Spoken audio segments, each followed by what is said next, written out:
हम अपना केमिस्ट्री का लेक्चर नंबर 3 स्टार्ट करने वाले हैं, जिसमें हम पढ़ेंगे मैटर के बारे में, एटम के बारे में एंड मॉलिक्यूल्स के बारे में।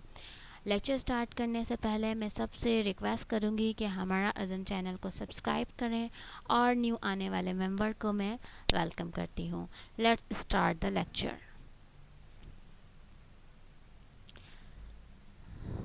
सबसे पहले है हमारे पास मैटर क्या होता है। मैटर मैंने आपको डेमो लेक्चर में भी बता दिया था कि मैटर आपके पास सिंपली डिफाइन करते हैं कि हमारे पास जिसका कोई मास हो, ऑक्यूपाई स्पेस, यानी हमारे पास जिसका कोई ना कोई वेट हो, कोई ना कोई मास हो और हमारे पास वो जगह घेरे।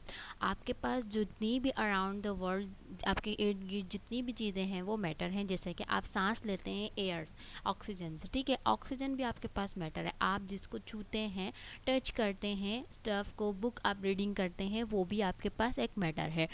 ये अब हमारे पास कितनी स्टेट्स में पाई जाती है, इसको हमने फर्दर डिवाइड किया हुआ है कि हमारे पास कॉमन स्टेट जो होती है वो मैटर की या तो सॉलिड है, लिक्विड, गैस या फिर प्लाज्मा। मैं यहाँ पर आप पिक्चर में देख सकते हैं सॉलिड, यानी कि जिनके पार्टिकल, जिनके एटम, मॉलिक्यूल जो आपके पास हैं मिलकर मतलब एक स्ट्रक्चर में, और इनकी एनर्जी ज़्यादा होती है। इसको अगर हम तोड़ें तो इसकी एनर्जी के डिफरेंस इनको डिफ्रेंशिएट किया गया है कि अगर आप सॉलिड में देखें तो इसके अंदर इनके केमिकल जो बॉन्डिंग है वो ज़्यादा स्ट्रॉन्ग है, जबकि हमारे पास लिक्विड है, लिक्विड में आपके पास इसके मॉलिक्यूल थोड़े से डिसऑर्डर हैं, मतलब दूर दूर हैं। और हमारे पास गैस जो है, गैस आप देख लें, बलून्स की एग्जांपल दी हुई, यानी गैस की, ठीक है, आप एयर को कह सकते हैं, जो कि हमें दिखती नहीं है, ठीक है, उनके मॉलिक्यूल, उनके जो एटम्स हैं आपके पास दूर दूर हैं। तो इससे डिफरेंशिएट किस तरीके से किया गया, इसकी एनर्जी के बेसिस पे क्या हुआ है कि हमारे पास सॉलिड की एनर्जी ज़्यादा होती है as compare to liquid, liquid की एनर्जी ज़्यादा होती है एज़ कम्पेयर टू गैस, और गैस की हमारे पास एनर्जी ज़्यादा होती है एज़ कम्पेयर टू प्लाज्मा। ठीक है, हमारे पास प्लाज्मा भी फोर्थ स्टेट ऑफ मैटर है, जो कि हमारे पास गैस के बाद जो लास्ट में हमारे पास आती है वो हमारे पास प्लाज्मा कहलाती है। जैसे कि हमारे पास लाइट की जो रेज़ वगैरह होती हैं तो वो हमारे पास प्लाज्मा को हम थोड़ा सा डिफाइन कर लेते हैं। पहला, प्लाज्मा जो है ये मैन मेड एग्जाम्पल है, यानी कि ये हमारे पास अर्थ पे बहुत रेयर केस में मैन मेड एग्जाम्पल है, यानी ये हमारे पास अर्थ में जो है रेयर केस में पाई जाती है, ठीक है। यानी ये हमारे पास कहाँ यूज़ होती है, ये आपके पास जो साइंटिस्ट ने जब इन पे एक्सपेरिमेंट किया है, ये किस लिए, फ्लोरेसेंट लाइट्स लाइटनिंग वगैरह में जो है इसका एग्जांपल किया, इसका एक्सपेरिमेंट किया कि प्लाज्मा जो है वो हमारे पास लाइटनिंग के अंदर यूज़ होती है। ये ज़्यादातर हमारे पास कॉमन जो है वो सॉलिड, लिक्विड एंड गैस है। इसके बाद हम चलते हैं, यहाँ पर हमारे पास है एटम। एटम क्या है? मैटर जो है हमारे पास सारा मिल के बने हुए, वो एटम से मिल के बने। Matter is made up of smallest particle which are known as atom. Matter जो हमारे पास पार्टिकल्स, स्मॉलेस्ट पार्टिकल से मिल के बने हुए, उनको ही हम एटम कहते हैं, ठीक है। कि हमारे पास कोई भी सॉलिड है, उसके अगर हम उसको अगर हम तोड़ें तो मतलब स्मॉलेस्ट पार्टिकल्स आपके पास के अंदर दिखेंगे, वो एटम ही कहलाता है। बेसिक यूनिट है मैटर को बनाने के लिए वो एटम ही है, जो कि हमारे पास एलिमेंट की स्ट्रक्चर बताता है, ठीक है। यानी कि उस पूरे जो भी हमारे पास एलिमेंट लाइक हाइड्रोजन हो गया, ऑक्सीजन हो गया, या आगे हम पढ़ेंगे एलिमेंट होता है क्या है, तो उनकी स्ट्रक्चर सिंपल बताता है हमारे पास एक एटम। एटम भी मिलके 3 पार्टिकल्स से मिलके बना है, जो कि हमारे पास है प्रोटॉन, न्यूट्रॉन एंड इलेक्ट्रॉन। अब ये पार्टिकल्स हमारे पास होते क्या हैं? एटम की स्ट्रक्चर इस तरीके से होती है जैसे मैंने आपको इसमें दिखाई गई है। यहाँ पर एक एटम की एक स्ट्रक्चर है, एटम की एक पर्टिकुलर स्ट्रक्चर आपको और दूसरी तरीके से भी हमारे पास दिखती है, लेकिन इनके अंदर की जो स्ट्रक्चर है वो इसी तरीके से होती है कि हमारे पास जो बीच का जो एरिया होता है, यानी कि हमारे पास जो सेंट्रल एरिया है वो हमारे पास न्यूक्लियस कहलाता है। न्यूक्लियस के अंदर हमारे पास प्रोटॉन और न्यूट्रॉन प्रेजेंट होते हैं, जिससे कि आपके पास यहाँ पर है प्रोटॉन और न्यूट्रॉन प्रेजेंट है किसके अंदर? न्यूक्लियस के अंदर। न्यूक्लियस जो कि सेंटर ऑफ द एटम है। उसके बाद हमारे पास है इलेक्ट्रॉन। इलेक्ट्रॉन जो है वो रिवॉल्व करते हैं अराउंड द न्यूक्लियस, ठीक है। यानी कि ये अगर आपके पास न्यूक्लियस है तो इसके इर्द गिर्द जो ये रिवॉल्व कर रहे हैं, ये हमारे पास इलेक्ट्रॉन है। ठीक है, ये इलेक्ट्रॉन है। तो ये तीनों से मिलके जो है हमारे पास एक एटम बना है। एटम की जो स्ट्रक्चर, जो हमारे पास एटम क्या है, एक सिंपल मैटर को बनाते हैं। जो हम स्मॉलेस्ट पार्टिकल से मिलकर हमारे पास कोई भी मैटर हो, सिंपल एक लिक्विड हो गया, गैस हो गया, स्टेट सॉलिड हो गया, उन सबको हमारे पास स्मॉलेस्ट पार्टिकल से मिलकर बनाते हैं, जो कि हमारे पास कहलाता है एक एटम। माइन्यूट मिन्यूट पार्टिकल्स आप कह सकते हैं, स्मॉलेस्ट पार्टिकल कह सकते हैं। अब हम देखते हैं यहाँ पर हमारे पास मॉलिक्यूल्स क्या होते हैं।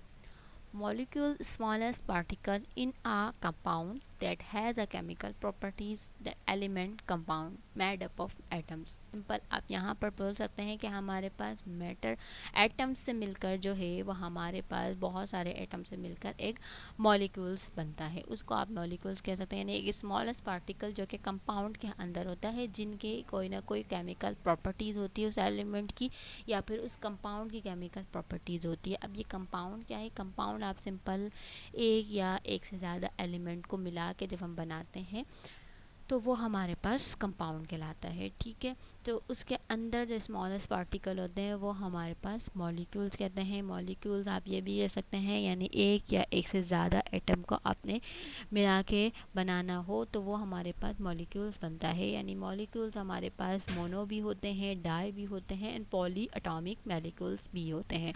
मोनो का मतलब है जिसके अंदर आपके पास सिर्फ एक एटम है। डाई का मतलब है सिर्फ जिसके पास आपके पास दो एटम है। पॉली का मतलब है एक या एक से ज़्यादा, मतलब दो या दो से ज़्यादा बहुत सारे एटम मिलके एक मॉलिक्यूल बना रहे हैं। इसमें आपका जहाँ पर हमारे पास एग्जांपल भी दी हुई है, example of mono di and poly atomic molecule आपकी बुक में ही प्रेजेंट है। जैसे कि हमारे पास है mono atomic molecules, mono elements. ठीक है, मोनो एटॉमिक एलिमेंट्स आप सिंपल यही कह सकते हैं कि हमारे पास एक या एक से ज़्यादा मॉलिक्यूल्स मिलके जो हमारे पास कंपाउंड बनाते हैं, एलिमेंट्स बनाते हैं, उनको आप एलिमेंट्स कहते हैं। एलिमेंट्स का हम अगर डेफिनेशन देख लेंगे, यहाँ पर हमारे पास है नेम बताया हुआ इसने हीलियम। हीलियम भी एक एलिमेंट ही है जिसके अंदर आपके पास एक ही एटम है हीलियम का। आर्गन, यहाँ पर हमारे पास आर्गन का यानी AR, krypton KR, xenon iron, ये हमारे पास क्या है? ये मोनो एटॉमिक मॉलिक्यूल है। मोनो का मतलब है एक, एटॉमिक यानी कि एक एटम वाले एलिमेंट। उसके बाद हमारे पास है डाई एटॉमिक मॉलिक्यूल। डाई का मतलब आपके पास टू होता है, टू डाई यानी दो एटम वाले मॉलिक्यूल्स। यानी नाइट्रोजन के आपके पास यहाँ पर दो एटम है, ऑक्सीजन के दो एटम है, और हमारे पास क्लोरीन के दो एटम है। जबकि हमारे पास यहाँ पर Cl2 का मतलब है यानी कि क्लोरीन के दो हमारे पास एटम है, यानी कि दो एटम मिलके आप इसको डायटॉमिक क्लोरीन के मॉलिक्यूल्स कह सकते हैं। ब्रोमीन यानी Br2, I2 यानी आयोडीन के आपके पास दो मॉलिक्यूल्स। ठीक है, इसके बाद हमारे पास पॉलीएटॉमिक है। पॉलीएटॉमिक यानी एक या एक से दो या दो से ज़्यादा। यहाँ पर 3 है। ओजोन यहाँ पर 4 हैं। फॉस्फोरस और यहाँ पर हमारे पास सल्फर के 6 हैं या फिर 8 हैं। ठीक है, 8। तो यानी इस तरीके से हमारे पास इसकी डिफ्रेंशिएट किया गया है मॉलिक्यूल्स को, मॉलिक्यूल्स की कैटेगरीज को, कि मोनो भी होते हैं, डाई भी, पॉली भी। हमारे पास एटॉमिक मॉलिक्यूल्स होते हैं जिनके अंदर हमारे पास एक होता है, उनको आप मोनो कह सकते हैं। जिनके हमारे पास दो एटम्स हमारे पास पाए जाते हैं, उनको आप डाई एटॉमिक। क्योंकि अगर आपके पास फिर ये मॉलिक्यूल्स कहलाता है, क्योंकि एटम्स की आपके पास एटम्स की कलेक्शन हो गई, एटम से मिल के बन गया, तो वो आपके पास मॉलिक्यूल्स कहलाएगा। ठीक है, तो हम अब इसको कहेंगे हाइड्रोजन, यानी 2 आ गया अगर नाइट्रोजन, तो हम कहेंगे ये नाइट्रोजन का आपके पास मॉलिक्यूल्स है। ठीक है, तो इस तरीके से आप मॉलिक्यूल्स को डिफाइन करते हैं। हाँ, अब हम थोड़ा सा रिवाइज कर लेते हैं यहाँ पर आज के लेक्चर को। मॉलिक्यूल्स क्या होते हैं, एटम क्या होता है, मैटर क्या होता है। मैटर सिंपली मैंने आपको बताया जिसकी मास एंड ऑक्यूपाई यानी स्पेस को जगह घेरे, कोई भी स्पेस को ऑक्यूपाई करे, उसको हम मैटर कहते हैं। मैटर आपके पास 3 स्टेट में है, solid, liquid and gas and plasma.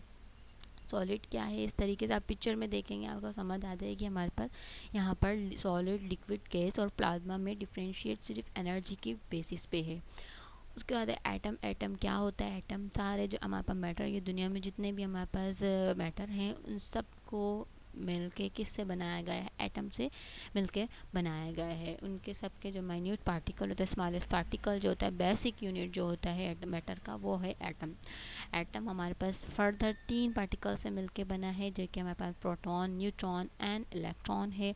इसकी आप स्ट्रक्चर देख लें कि किस तरीके से हमारे पास प्रोटॉन कहाँ पर होता है, न्यूट्रॉन कहाँ होता है और इलेक्ट्रॉन आपके पास कहाँ होता है।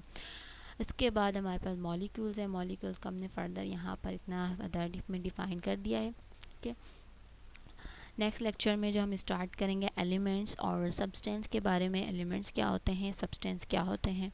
तब तक के लिए अल्लाह हाफिज़।